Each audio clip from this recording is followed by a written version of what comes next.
Good morning. It is April 13th, 2024. This is episode 136 of the Paul Green Comedy Podcast, a podcast by a dreamer for a dreamer, stand-up comedian and actor, improviser. Paul Green, bringing you my journey as a performer and reporting my progress, my digress, and all things in between.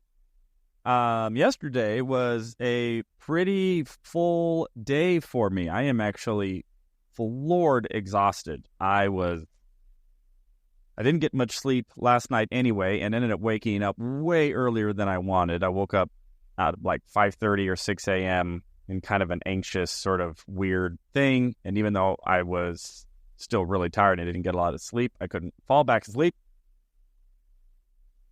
And so, I don't know, have you ever had a day where your just eyes are heavy all day? You're just exhausted all day, and yet you gotta go and do your things. So I had some work stuff in the morning, and then I had a lunch with the one and only Jim Perry, who evidently is one of my biggest fans of the podcast. And he and I talked for about maybe 3 hours, I think. It was a very long, in-depth conversation, and really had an opportunity to get to know him a lot better and what he's going through and his experiences in life, and got to share a lot more about me. And that was a really deep, a really meaningful conversation. And I went straight from hanging out with him to hanging out with another friend of mine who I haven't seen in a while, and I don't think I've even talked about on the podcast yet. His name is Lauren, and he and I, we actually met years ago, back in I used to be a member of the LDS faith, and he and I met at some sort of like singles function, some sort of youth group type LDS singles activity out in Mesa, and became friends, although we were never like super close. I remember hanging out with him maybe a couple times over the years, but it's not like we were hanging out all the time or talking all the time. We would just kind of see each other from time to time at different activities. But then he ended up getting married. And then randomly about a year ago, about a year and a half ago, I ran into his wife at a pizza place, which was very random. And then I think I messaged him, and we texted a couple times, but then nothing really came of it. And then a few months later, so this was maybe about a year ago, July, I happened to be downtown in downtown Mesa. I had a show one night, and then I see Lauren and his wife on those electric like Lime scooters or whatever. And it's like, Lauren, oh my gosh, how are you? So he and I end up talking, and then he talked to me about maybe potentially doing some work together. I talked a lot about what I was going through as a comedian and with my comedy career, and he elected to maybe partner up with me and see if he could help me, because he has a very, very strong marketing entrepreneur, go-getter type attitude, and he is an entrepreneur, and he's been very successful. So I was really excited about that. So he and I met up a couple times for like lunch and stuff, and just started to brainstorm potential just ideas, just kind of brainstorming sessions about comedy, how to sell tickets, how to advertise, how to market, and really had a lot of great conversations. And then he had some life stuff happen I had some life stuff happen as happens.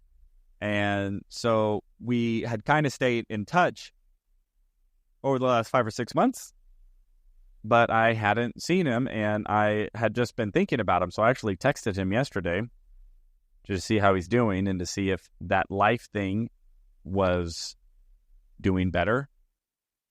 So anyway, he said, hey, I'm actually free tonight. My wife's got the kids and they're off doing something, so why don't we hang out? So I went over to his house after talking to my good buddy Jim, and then Lauren and I hung out and had just a really great in-depth conversation. And then I asked Lauren, I was like, hey, your wife's gone for the night.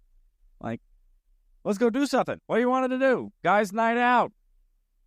We can do anything. We can go to movie theater. We can go golfing. We can go bowling. We can watch a movie. We can go for a walk. We can go hiking. You know, what do you want to do? And he said that what he wanted to do was to film me. If I had just left it right there, that would have sounded a lot more kinky than I intended it. He wanted to film me in the boudoir. Just kidding. So he wanted to film me doing this man on the street social media idea where I go to like a downtown area, I set up my keyboard, I set up some cameras, and then I just start improvising songs about all the people walking by. For those of you who know my comedy, know that improvising songs is kind of my jam. And so that's what he wanted to do. And I know he had been thinking about that because that was one of the ideas that I had talked to him about when we had done our brainstorming sessions last year. And I had done a couple of sessions of that, of just standing on the street corner and just improvising songs about people as they walk by. So that's what he wanted to do. So we go into massive setup mode. I had to run home and grab some stuff. He has a couple cameras. And so it was this kind of scrambling to get ready. By the way, I am yawning. Oh man, am I so tired. So we go to downtown Gilbert. It's a Friday night. Pretty loud. It's pretty ruckus. There's like a couple live bands. We find a spot. We set up some cameras, and I start singing and improvising for people. And I had some fun interactions. Overall, everything was fine. Nothing really weird happened. Couple annoyances happened, and there was like a motorcycle who just has one of those unbelievably loud revs who was in the parking garage. And you know, when they're parking garage, then it like echoes and stuff. And I was set up right across the street from this parking garage, so I would be in the middle of singing to somebody and they just go like, and just totally like it just monopolized the sound space. Like nothing could be heard for 3 square blocks around those effing motorcycles. I got very upset. But other than that, everybody was cool. I had some fun singing interactions. We'll see how the footage comes out. We had a bunch of cameras set up. So that is what I did. And then, went home, and I was so tired. I was like almost worried like I was going to fall asleep while driving. Like that's how just heavy my eyes have been all day, because I've just been floor tired. And then, but I'm having these really long, deep conversations with Jim and then with Lauren. And I remember when I first got to Lauren's house, we were sitting in his, living room talking or whatever. A couple times I actually kind of did that where like I phased out for a second and actually realized that I was sleeping for like a split second. I don't know if you had that, to where like you actually do close your eyes, but then you're like, oh, wait a minute. I'm literally in the middle of a conversation, and like a really deep conversation. Me and Lauren, we're really getting into like what's going on. But that's just how tired I was. And so that's why I was like, we need to get up and do something, because if I sit any longer, my body is just going to demand the sleep. So that was really, really cool. So I did that. But then I hadn't written my jokes yet. So even though I'm dead tired, I'm like, I need to write my jokes. And if I get home, there's no way I'm going to write those jokes. So I actually stopped at a restaurant, wrote my jokes. Oh, which reminds me, I need to read you guys my jokes. I'll make sure I go grab them here in a second. Did that, wrote my jokes, got home, and again, just wanted to fall asleep, but I'm going, no, got to get my podcast out, and I still have to do my exercises. Those of you following along know that I have a handful of goals, daily goals. One of them is to write 3 new jokes. One of them is to do 10 squats, 20 push-ups, and 20 sit-ups every day. And then the other is to not drink any sugar soda for 6 days out of the week, because sugar soda is a massive vice of mine. And so I'm constantly having to set goals for myself and habits and...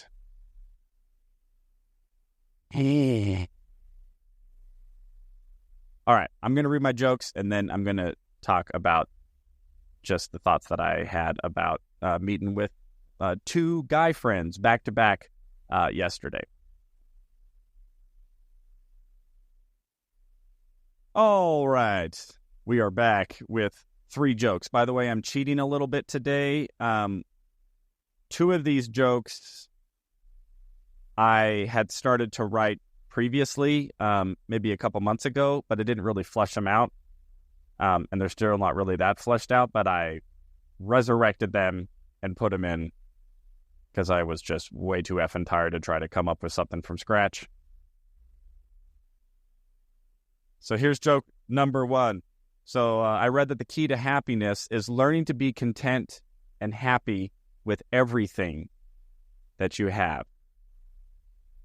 So all I need to do is figure out how to be happy with having nobody. Okay, yeah, that's cheesy. Sometimes I just hear them as they come out. Like in my head, it's different, but once I say them out loud, I feel a bit different way about these jokes. Joke number 2. So I try to be very efficient with my time. So I don't just binge watch Netflix. What I'll do is I'll put Netflix on the television in the background while I work on playing video games. So, I'm being very efficient. One thing that I absolutely hate is when I am binge watching Netflix and then that little prompt comes up that says, "Are you still there? Are you still there?" Yeah, I'm still here, you judgmental, self-righteous software program. So condescending. Just, do you really have 4 hours with nothing to do? I mean, all right, I guess we could have just played the other video, but we just wanted to interject and just make sure that you knew that we knew that you're kind of a loser. So, we figured either you're dead, because nobody has just 4 hours to binge watch 4 episodes of Ozarks, or that maybe you're just a worthless loser. And if that's the case, we want you to go ahead and reach over and hit play again on that remote, just so you at least have to do something active with your life. Something like that. That's probably way too many tags. All right, everybody.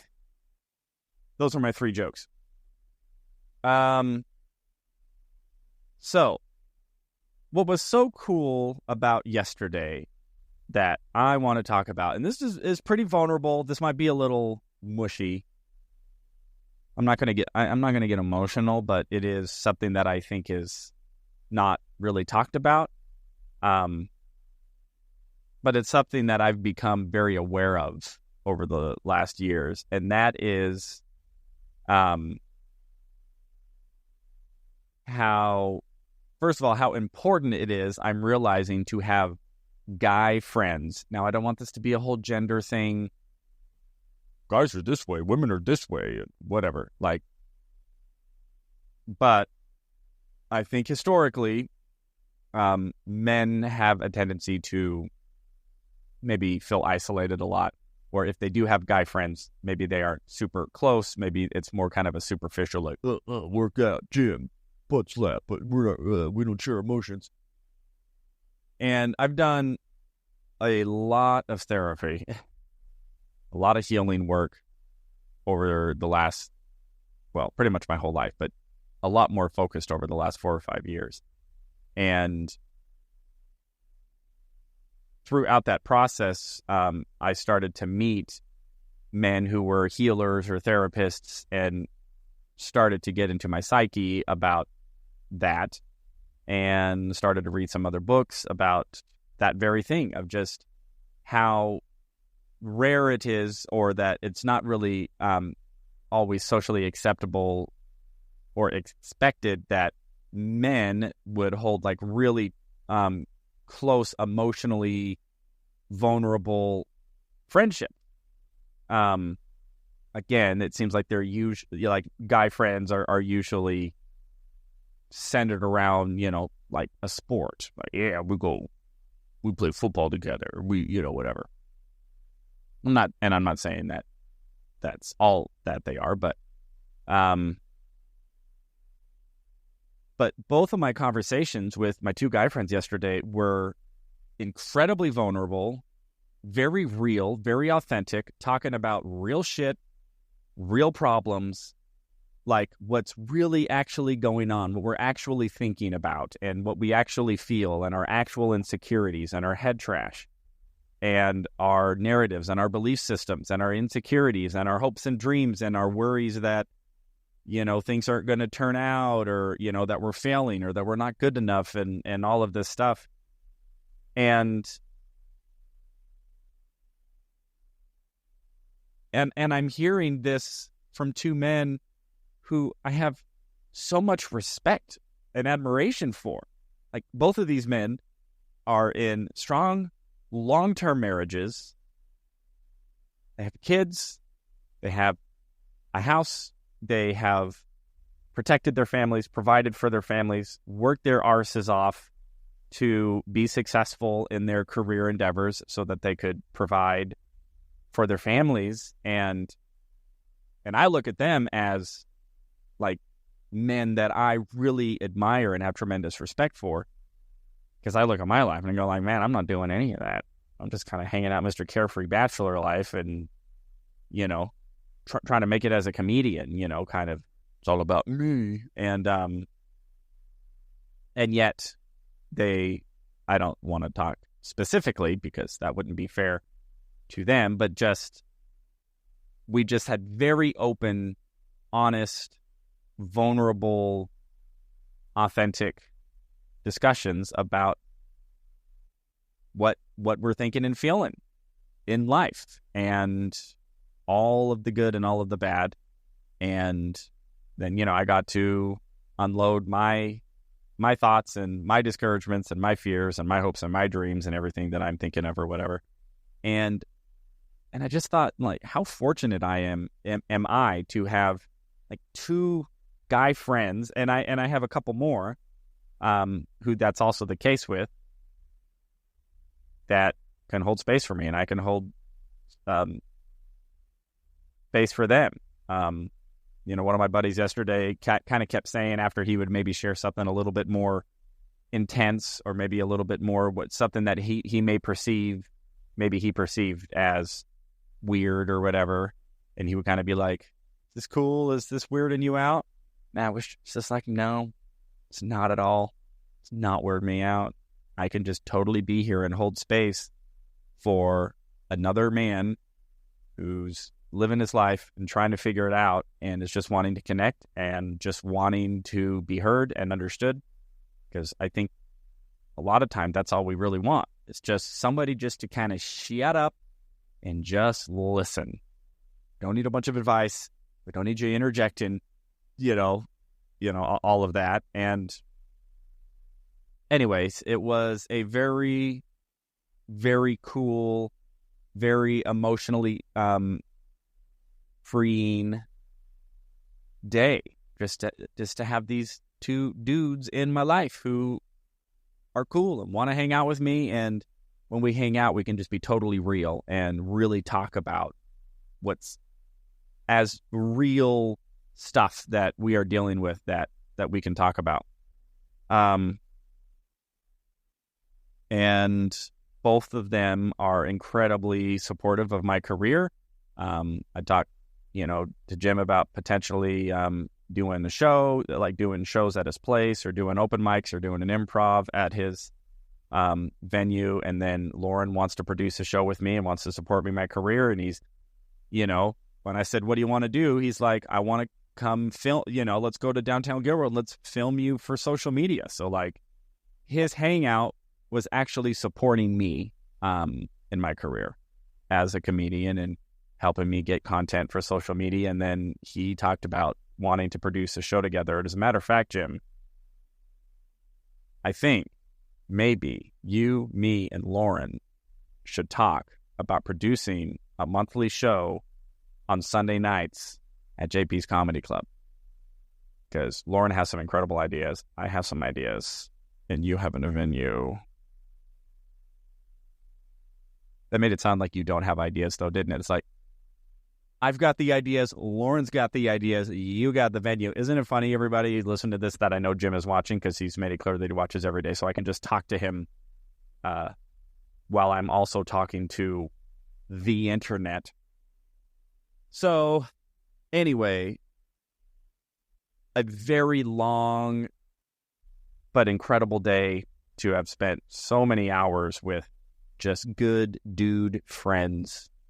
Just good dude friends who I can just cut loose and be myself and just be as authentically me as I can possibly be.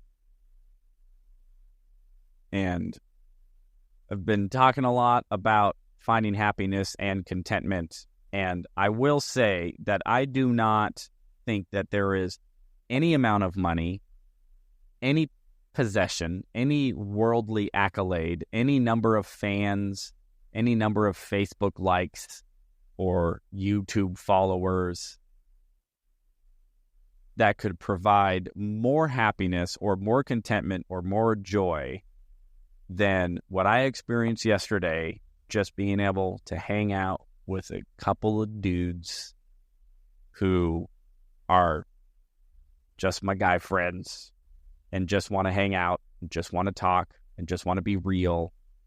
And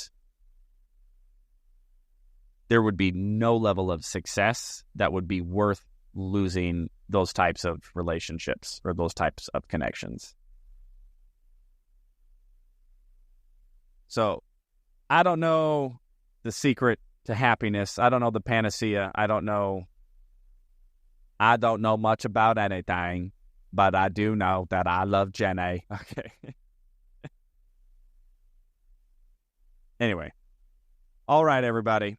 Hopefully this provided some insight and maybe some inspiration for you. Anybody out there living dreams, I'll tell you, find the friendships that you can really, truly be yourself with. Find the friends that you can tell bad news to, and find the friends who you can tell good news to, and who are in your corner and want you to be you and celebrate you and accept you and appreciate you for being you. And they don't need you to do anything else. They aren't trying to manipulate you. They aren't trying to coerce you, or they aren't trying to take from you or anything. Again, I don't know much about what the true meaning of life is or true happiness, but there's a tremendous amount of happy in the friendships that I have with those gentlemen and other guy friends and female friends and family members throughout my life that I'm very grateful for. So again, I may not have all the answers, but when it comes to happiness, I know that honest, authentic relationships is definitely a part of the equation. All right, everybody. There you go. A little heartfelt Paul Green Comedy Podcast today. I call this the Paul Green Comedy Podcast, but I don't think I'm ever really funny on here. It's mostly like philosophy. All right, everybody. I love you so much. This is, what did I say, April 13th, 2024, episode 136. Does that sound right? I'm so tired. I can barely even think right. So keep living those dreams, everybody. Let's keep moving forward. I love you all so much, and I will talk to you tomorrow, hopefully much better rested.